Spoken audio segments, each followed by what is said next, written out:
चित्रकार और एक अपंग राजा की कहानी। एक बार की बात है, किसी राज्य में एक राजा था जिसकी केवल एक टांग और एक आंख थी। उस राज्य में सभी लोग खुशहाल थे क्योंकि राजा बहुत बुद्धिमान और प्रतापी था।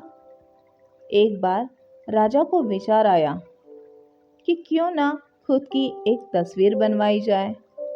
फिर क्या था, देश विदेशों से चित्रकारों को बुलाया गया और एक से एक बड़े चित्रकार राजा के दरबार में आए। राजा ने उन सभी से हाथ जोड़कर आग्रह किया कि वे उसकी एक बहुत सुंदर सी तस्वीर बनाए जो राजमहल में लगाई जाएगी। सारे चित्रकार सोचने लगे कि राजा तो पहले से ही विकलांग है, फिर उसकी तस्वीर को बहुत सुंदर कैसे बनवाया जा सकता है। ये तो संभव ही नहीं है। और अगर तस्वीर सुंदर नहीं बनी तो राजा गुस्सा होकर दंड देगा।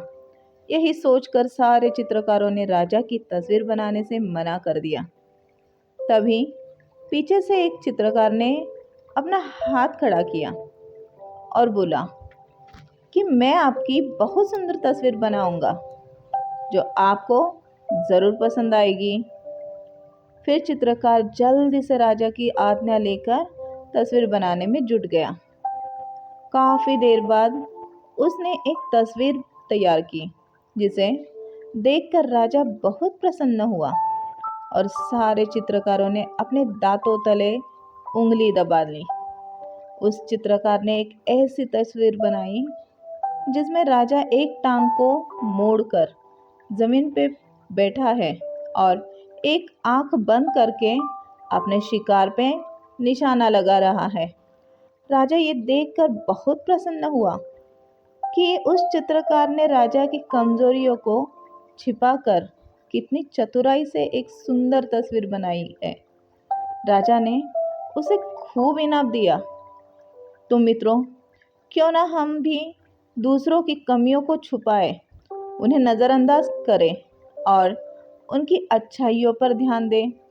आजकल देखा जाता है कि लोग एक दूसरे की कमियां बहुत जल्दी ढूंढ लेते हैं, चाहे हमारे अंदर खुद में कितनी भी बुराइयां क्यों ना हो, लेकिन हम हमेशा दूसरों की बुराइयों पर ही ध्यान देते हैं कि अमुक आदमी ऐसा है, वो वैसा है।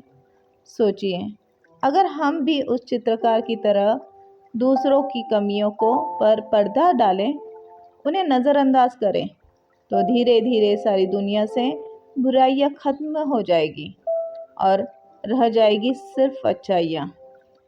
इस कहानी से ये भी शिक्षा मिलती है कि कैसे हमें नकारात्मक परिस्थितियों में भी सकारात्मक सोचना चाहिए और किस तरह हमारी सकारात्मक सोच हमारी समस्याओं का हल कर सकती है। कैसी लगी मेरी कहानी? अच्छी लगी हो तो like and subscribe my channel. Thank you.